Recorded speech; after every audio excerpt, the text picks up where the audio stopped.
The baby monitor crackled to life at 9:47 p.m. I was loading the dishwasher when I heard my son's scream tear through the speaker. Not the tired cry of a 3-year-old fighting sleep. This was terror. My hands froze on a plate as the sound cut off suddenly, replaced by a voice I knew too well. My brother-in-law's voice. Low, mocking, cruel. "Stop being such a baby, Oliver. You want something to really cry about." Then laughter. Cold, deliberate laughter that made my stomach drop. I grabbed the monitor, my fingers shaking so hard I nearly dropped it. This is happening right now, in my sister's house, where I'd left my son for a sleepover, where I'd trusted my family. The plate slipped from my hand and shattered on the tile floor. I didn't even look down. My brother-in-law's voice came again through the static. "Your mommy isn't here to save you, so you better learn to toughen up." I was already running for my keys. I didn't knock. I used my emergency key and walked straight into the house. The living room was bright, cheerful, normal. My sister and her husband sat on the couch watching a cooking show. He looked up when I entered and his face broke into that easy smile he always wore. Warm, friendly. The kind of smile that made people trust him instantly. "Winifred, you're early. Is everything okay?" His voice was honey smooth, concerned even. I stared at him, my heart hammering against my ribs. This was the man I'd just heard threatening my child. This was the man who looked so calm, so innocent, standing in his own living room like he hadn't just done anything wrong. My sister stood up, confused. "Win, you look pale. What's wrong?" I forced my mouth to work, forced the words past the rage burning in my throat. "I came to pick up Oliver early, work emergency." The lie tasted like ash. My brother-in-law tilted his head, still smiling, still so very calm. "Of course." "Let me go wake him." He brushed past me, and as he did, he leaned close. Just for a second, just close enough that only I could hear him whisper, "Careful, Winifred." My name is Winifred. I'm 31 years old, a graphic designer, a single mother, someone who believed family meant safety. I carried Oliver to the car that night, and he clung to me like I was the only solid thing in his world. His little fingers dug into my shoulders. His face was buried in my neck. He wasn't crying anymore, but his body shook in small, silent tremors. I buckled him into his car seat, and when I looked at his face under the dome light, I saw it. The same face he'd been making for 3 weeks now, ever since the sleepovers at Aunt Marie's house started. The fear I'd convinced myself was just a phase, just him being sensitive, just me being an overprotective mother, but it wasn't a phase. As I drove home through the dark streets, Oliver's small voice came from the back seat. "Mommy, I don't want to go back there." My hands tightened on the steering wheel. "You don't have to, baby. Promise. I promise." But even as I said it, I knew the truth. This had been happening far longer than tonight. I waited until Oliver was asleep in my bed before I opened my laptop. The baby monitor app was still running. I'd installed it months ago when Oliver started having nightmares, just to make sure he was okay when I couldn't be in the room. Tonight, I'd left it running at my sister's house by accident. The greatest accident of my life. I scrolled back through the footage. My hands were steady now, cold, focused. The first clip showed my brother-in-law entering Oliver's room at 8:15 p.m. Oliver was already in bed, his little dinosaur nightlight glowing on the dresser. For 2 minutes, nothing happened. Then my brother-in-law sat on the edge of the bed. His voice was soft at first, almost gentle. "You know, Oliver, big boys don't cry when their moms leave. Big boys are tough." Oliver's small voice responded. "I wasn't crying. Don't lie to me. I saw you. You're weak, just like your mom." I watched my son's face crumple, watched him try so hard not to cry. I watched my brother-in-law smile. I ran to the bathroom and threw up. When I came back, I kept watching. Sleep didn't come that night. Instead, I sat at my kitchen table with a notebook and pen. I wrote down everything. Dates, times, behaviors I dismissed as normal. 3 weeks ago, Oliver started wetting the bed again. 2 weeks ago, he stopped asking to visit Aunt Marie. 10 days ago, he had a meltdown when I mentioned going there for Sunday dinner. 5 days ago, he asked me if he was a bad kid. I'd been so blind, so trusting, so stupid. I researched online until my eyes burned. I learned words like emotional abuse and gaslighting. I learned that predators don't always look like monsters. Sometimes they look like family. Sometimes they're the ones everyone trusts most. Sometimes they hide behind smiles and Sunday dinners and the phrase, "I'm just toughening him up." By 4 a.m., I had a plan. Not a confrontation. Not a family meeting. Not yet. Because I knew what would happen if I went to my sister now with just my word against his. She'd defend him. They all would. I needed more than my word.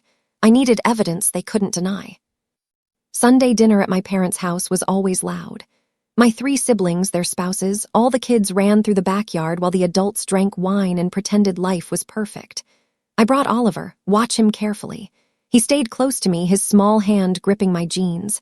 When my brother-in-law walked in, Oliver went completely still. I felt it through his hand. Pure fear. At dinner, I tested the waters. Casual. Light. I've been wondering if Oliver is spending too much time away from home. He seems more anxious lately. My mother waved her fork dismissively. All kids go through phases when don't coddle him, my sister laughed. Marcus is actually great with him. He's teaching Oliver discipline, something the boy needs. Marcus, my brother-in-law, he smiled at me across the table. That same warm smile. Kids need structure, Winifred, especially boys without fathers. The table went quiet. My face burned. But I smiled back. Nodded, agreed. Inside, something hardened into steel. After dinner, Marcus found me alone in the kitchen. "You're watching me," he said quietly. "I don't know what you think you saw." I met his eyes. "I didn't see anything." He relaxed, smiled. "Good, let's keep it that way." The warning came 3 days later. I was picking Oliver up from preschool when Marcus appeared in the parking lot. His timing was too perfect, too deliberate. He leaned against my car, blocking my door. "We need to talk, Winifred." I held Oliver's hand tighter. "About what?" "About you." He stepped closer. His voice dropped to that low, careful tone that made my skin crawl. "I know what you're thinking, that I'm mean to Oliver, that I'm cruel. But here's the thing, you're imagining it. You're a single mom who's stressed and tired, and you're projecting your own issues onto innocent situations." I said nothing. He continued. "If you keep pushing this narrative, you're going to destroy this family. Marie will have to choose, your parents will have to choose, and trust me, Winifred, they won't choose you." His eyes were cold now, empty. "You're the unstable one here, the one who can't keep a man, the one who's raising a boy without a father. Who do you think they'll believe?" He patted my shoulder, smiled. I walked away. I buckled Oliver into his car seat with shaking hands. Not from fear, from rage, because I finally understood. This man wasn't just cruel. He was dangerous, and he knew exactly how to hide it. I stopped going to family dinners, made excuses, work projects, Oliver's cold, my own headaches. Each time I said no, I felt my sister's frustration grow through the phone. "You're being weird, Win. Is something wrong?" "No, just busy." "Marcus said you've been acting strange. Are you okay?" I wanted to scream. Instead, I said, "I'm fine. I just need some space right now." The sleepovers stopped completely. Oliver asked why we didn't visit Aunt Marie anymore, and I told him we were having special mom and son time, just us. His nightmares stopped. The bedwetting stopped. Within 2 weeks, I watched the light come back into my 3-year-old's eyes. He laughed again, real laughter, the kind that sounds like music. He started playing with his toys instead of sitting quietly, afraid to make noise. He stopped asking if he was a bad kid. Every night I held him while he slept and swore on everything I had that this peace wasn't temporary, that I would burn the world down before I let anyone steal his childhood again. But Marcus wasn't done. He started showing up. At the grocery store, at the park, at Oliver's preschool pickup, never threatening, always friendly, always watching. The message was clear. He wanted me to know he could reach us anytime. The slip happened at my nephew's birthday party. I almost didn't go, but my mother had begged. "You're isolating yourself, Winifred. It's not healthy." The party was at a park, safe, public. I could manage a few hours. Oliver played on the swings while I sat with my coffee, watching. Marcus was grilling hamburgers, playing the perfect uncle, making everyone laugh. Then one of the kids started crying, a little girl who'd fallen off the slide. Marcus walked over and I heard him say it, loud enough for the mom to hear. "Tough it out, sweetheart.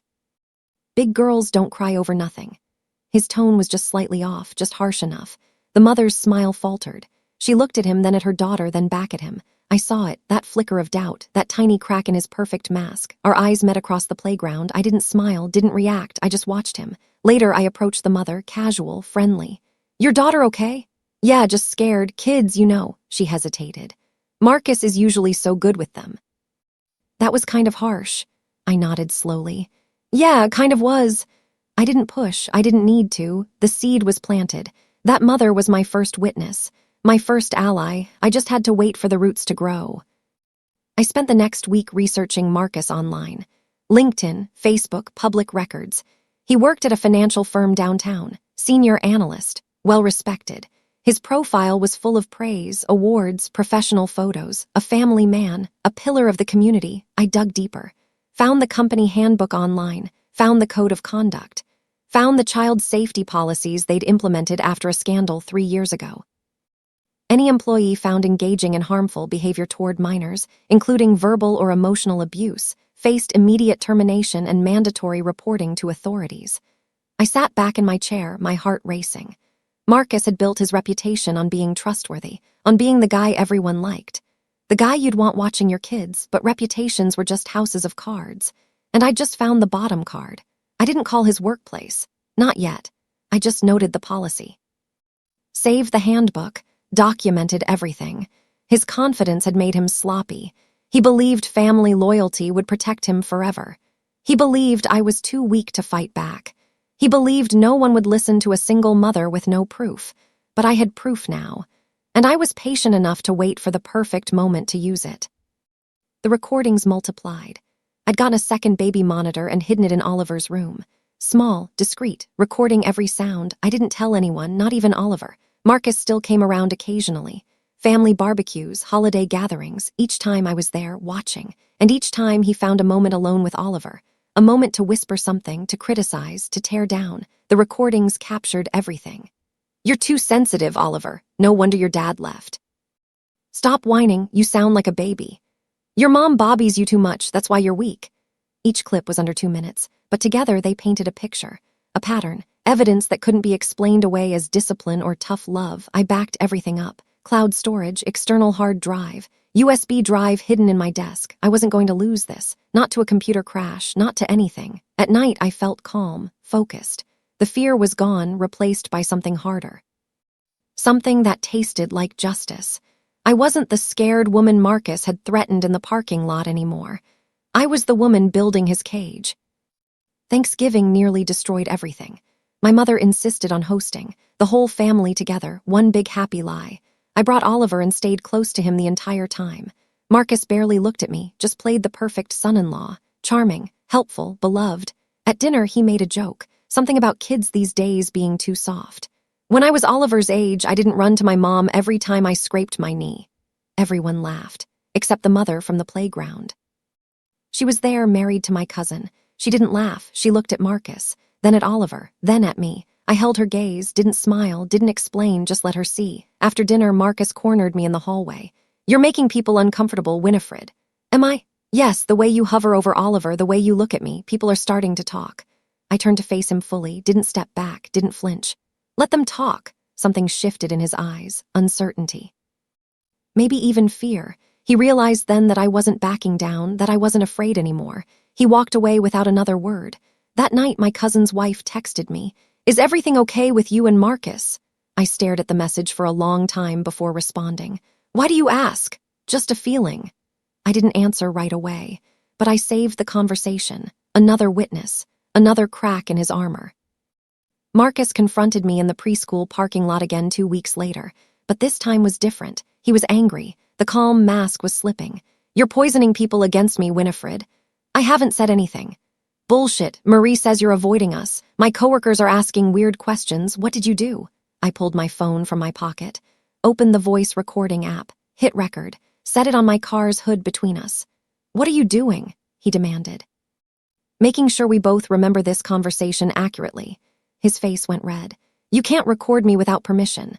"Actually, in this state, I can. One-party consent law, look it up." He stepped closer, his voice dropping to a hiss. "You're turning my own wife against me. You're making Oliver afraid of me. You're trying to destroy my life because you're jealous that I have what you don't. A family, respect, a future." I let him talk, let him rage. Let him say every cruel thing he'd been thinking. The recording captured it all. When he finally stopped, breathing hard, I picked up my phone. "Are we done?" He stared at me. "You're going to regret this." "No," I said quietly. "You are." He walked away. I saved the recording, sent it to my secure cloud. Then I made a call I'd been putting off, the call that would start the avalanche.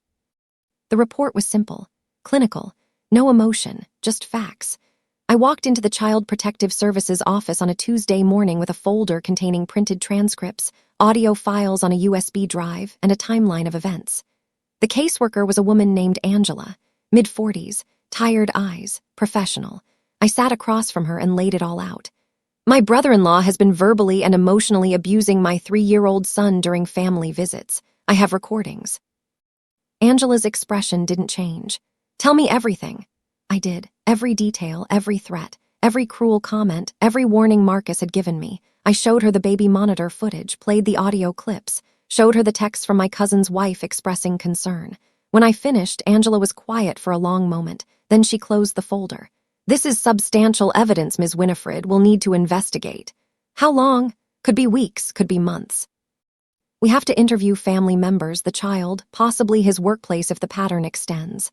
It does, I said. I have witness statements from other parents. I handed her 3 written statements.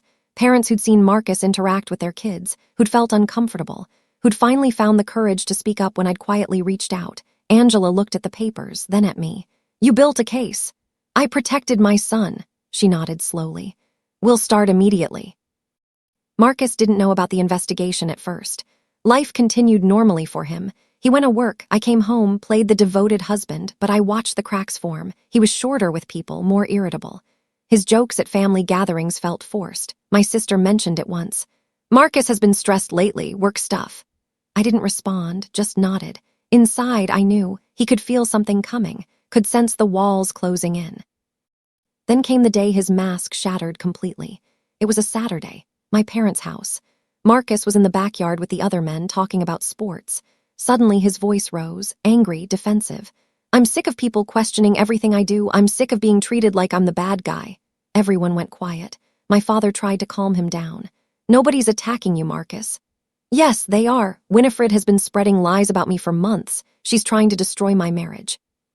My sister looked at me across the yard, confused, hurt. Win, what's he talking about? Before I could answer, Marcus stormed toward me. Tell them what you've been saying about me. I stood up slowly, met his eyes. I haven't said anything that isn't true. His face went purple. You're a liar, a bitter, lonely liar who can't stand to see other people happy. My father stepped between us. That's enough, Marcus. But the damage was done. Everyone had seen it. The rage, the loss of control. The real man behind the smile. He'd just made my case for me. The call came on a Wednesday. Marcus had been placed on administrative leave from his financial firm pending an internal investigation. Someone had filed a formal complaint about his behavior toward a client's child during a company family event. The complaint was anonymous, but I knew who'd made it. The mother from the playground. She worked at the same firm. HR didn't take chances with child safety concerns. Not anymore. Not after their previous scandal. They launched a full investigation. Interviewed coworkers, reviewed past complaints that had been dismissed as personality conflicts. Found 3 other incidents, small things, comments that seemed harsh but not quite crossing the line, until you put them all together, until you saw the pattern. My sister called me that night, her voice broken. Did you know about this? About what? Marcus was suspended from work. They're saying he was inappropriate with a child. I closed my eyes. Marie, I tried to tell you. Tell me what? That my husband is some kind of monster. Based on what, Win? Your paranoid delusions. Based on recordings of him abusing Oliver. Silence. Long, heavy, then you're lying. I'm not, and CPS has copies of everything. She hung up. I stared at my phone. This was the moment I'd been dreading. The moment my sister had to choose between believing me and believing the man she married. I already knew which one she'd choose, at least for now. The family turned slowly, like a ship changing course. First came my cousin's wife. She called me directly. I believe you, I should have said something sooner. Then came my aunt. I always thought Marcus was too controlling, I just didn't want to cause problems. Then came my father. His voice was heavy when he called. The investigators came to the house yesterday, asked questions about Marcus, about Oliver, about you. And I told them the truth. That you tried to tell us something was wrong and we didn't listen. I felt tears burn my eyes. Thank you, Daddy. I'm sorry, Winifred, I'm so sorry. My mother took longer. She called a week later, her voice small. Marie moved in with us. She's devastated. She says you destroyed her life. I protected my son. I know. Silence. Then, I saw the recordings the investigators showed us. Winifred, I had no idea. None of you did because you didn't want to see. She started crying. I'm sorry. I'm so sorry. That poor baby. The apologies didn't fix anything, but they mattered. They meant the truth was finally stronger than Marcus's lies. Marcus tried to control the narrative, posted on Facebook about false accusations and family betrayal, called himself the victim of a vindictive ex-sister-in-law. Some people believed him, the ones who didn't know the full story, the ones who only saw his public face. But then the audio recordings leaked. I don't know who shared them. Maybe a family member, maybe someone from the investigation. Maybe it doesn't matter. Suddenly his own words were public, his voice, his cruelty. His mockery of a 3-year-old child. The post had 847 comments. Most were angry, disgusted, shocked. I've known Marcus for years and never would have guessed. This is sick, that poor child. Anyone who talks to a kid like that deserves whatever's coming. His defenders disappeared one by one. His Facebook went silent, then deleted. His professional reputation crumbled overnight because you can spin a story, you can claim misunderstandings. But you can't spin your own voice saying, "Stop being such a baby. Your mommy isn't here to save you." The truth is a recording that plays on loop, and everyone was finally listening. The worst revelation came from the expanding investigation. CPS interviewed other children who'd spent time with Marcus, my nephew, my niece, kids from his workplace events. 3 families came forward with concerns they'd buried, things they'd dismissed, moments that hadn't seemed quite right but weren't quite wrong enough to report. Until now. A mother said Marcus had made her son do push-ups at a birthday party because the boy was acting weak. A father said Marcus had criticized his daughter's artwork, calling it sloppy and lazy in front of other kids. My own nephew, Marie's son from her first marriage, finally admitted Marcus had been mean to him for years. But he'd been too scared to tell his mom, because Marcus had said no one would believe him. The pattern was undeniable. This wasn't a one-time thing. This wasn't a misunderstanding. This was who Marcus was when he thought no one was watching. The investigator told me they were recommending supervised visitation only for Marcus with any minor children, including his own stepson. My sister called me that night. She didn't apologize, just said, "I filed for divorce today," then hung up. Sometimes acknowledgement is enough. Marcus was terminated from his job 6 weeks after the investigation began. The official reason was violation of company conduct policy and failure to maintain professional standards. The real reason was in the exit interview notes that someone leaked to me.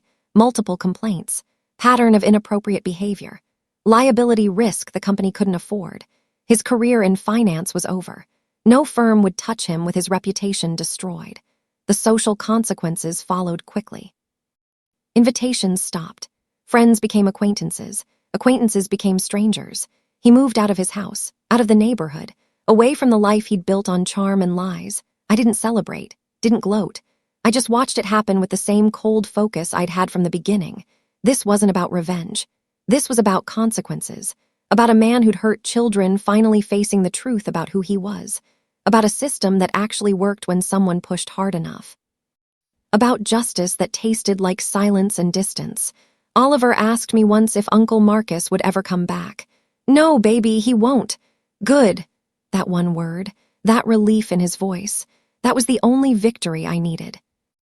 Marcus tried to reach me 3 times after his life collapsed. First was a text message. "We need to talk. I know you hate me, but this has gone too far. Please." I deleted it without responding. Second was a voicemail. "Winifred, I'm sorry. I never meant to hurt Oliver. I was just trying to help. Can we please talk? I'll do anything." I saved it to the evidence folder and blocked his number. Third was a letter mailed to my apartment. Handwritten. 4 pages of excuses, apologies, and thinly veiled blame. He called himself misunderstood, said I'd overreacted, said he deserved a second chance. I burned it in my kitchen sink. The denial of response was deliberate, strategic, because engaging would give him what he wanted, attention, a reaction, a chance to manipulate. But silence was a locked door he couldn't break through. Silence said, "You don't matter anymore." And for a man whose entire identity was built on being liked, being trusted, being needed, that silence destroyed him more than any confrontation ever could. I focused on Oliver instead, on therapy sessions where he learned his feelings were valid, on rebuilding his confidence, on teaching him that saying no was powerful, on proving that protecting yourself isn't mean, it's survival. The official findings came 4 months after my initial report. CPS concluded that Marcus had engaged in a sustained pattern of emotional abuse toward multiple minors, including my son. The report was added to the state's child abuse registry. He couldn't work with children, couldn't volunteer at schools, couldn't coach sports, couldn't be alone with minors without supervision. The legal consequences followed. While there were no criminal charges because emotional abuse is hard to prosecute, the civil implications were severe. My sister's divorce included a restraining order and mandatory supervised visitation with her son. Marcus's name was now attached to words like abuser and unsafe, words that followed him through background checks and Google searches, words that made sure everyone who met him knew exactly who he was. I received a copy of the final report in the mail. Read it once. Then filed it away. I didn't need to read it again. I didn't need to relive the details. The system had done its job, not perfectly, not quickly, but eventually. Sometimes that's enough. I realized then how much I'd changed. The woman who'd grabbed her keys and raced to her sister's house in terror 4 months ago was gone. In her place was someone harder, someone who understood that protection requires teeth. That being kind doesn't mean being weak. That love is a verb that sometimes looks like war. The real victory came on a random Tuesday. Oliver was playing in our living room, building a tower with blocks. He was singing to himself, making up a song about dinosaurs and spaceships. His voice was clear and bright, unafraid. He knocked over the tower by accident and laughed instead of crying, just laughed and started building again. I watched him from the kitchen and something inside my chest cracked open. This was what I'd fought for, not Marcus's destruction, not family drama. Not justice in some abstract sense. This moment of my son being a child, playing without fear, laughing without permission, existing without walking on eggshells. That night after I put him to bed, he wrapped his arms around my neck and said, "I love you, Mommy. I love you too, baby. I'm not scared anymore." I held him tighter, and for the first time since this nightmare began, I cried, not from fear, not from anger, from relief. From overwhelming, crushing relief that we'd made it through, that he was okay, that the worst was over, that I'd kept my promise. Sometimes the greatest revenge isn't destruction, it's healing. It's watching your child smile again and knowing you did that. You fought for that. You earned that peace. I set new boundaries with my family. Anyone who defended Marcus too long, who'd called me paranoid, who'd made excuses, got distance. Not cruelty, just space. I didn't go to every family gathering, didn't answer every call. I didn't explain myself anymore. My mother struggled with it. We're family, Win, we should stay close. Family protects each other, Mom. You didn't protect Oliver. We didn't know. I told you, you chose not to believe me. She had no response. My relationship with Marie is complicated now. She'd apologize eventually. Admitted she'd ignored red flags. Admitted she'd chosen comfort over truth. We talked sometimes, brief conversations, careful ones, but we weren't sisters the way we'd been before. Maybe we never would be. I was okay with that, because I'd learned something important. You can forgive people and still not let them close. You can love them from a distance. You can wish them well without sacrificing your peace. My confidence now was quiet, unshakable, built on the knowledge that when it mattered most, I'd made the hard choice. I stood alone, I'd fought, and I'd won, not because I was perfect, but because I was relentless. Marcus lost everything because he believed his charm made him untouchable, because he thought family loyalty would always shield him, because he underestimated a mother protecting her child. I gained everything by staying calm, by being patient, by building a case instead of screaming into the void. The lesson isn't about revenge, it's about power. Real power isn't volume, it's evidence, it's a strategy. It's knowing when to be silent and when to strike. Real power is protecting what matters, no matter who stands in your way. Today, Oliver is 5. He doesn't remember most of what happened. His therapist says that's good. That young brains are resilient, that he'll carry some scars, but they won't define him. He's in kindergarten now, make friends easily, laughs constantly. Tell me every detail of his day. He feels safe. And I slept through the night knowing I made him safe. Sometimes people ask if I regret how far I took things. If I feel guilty about destroying Marcus's life. I don't, not even a little, because protecting your child isn't extreme. It's basic. It's the bare minimum. What would you do in this situation? If you found out someone you trusted was hurting your child, how far would you go to protect them? Drop a comment and let me know. And if this story resonated with you, if you've ever had to fight for what's right when everyone told you to stay quiet, hit that subscribe button. Because there are more stories like this, more truths that need telling, more people who need to know they're not alone. Like this video if you believe protecting your family is worth any cost. And remember, sometimes the most powerful thing you can do is stay silent, gather your evidence, and let the truth do the talking while you walk away and build something better in the ruins they created.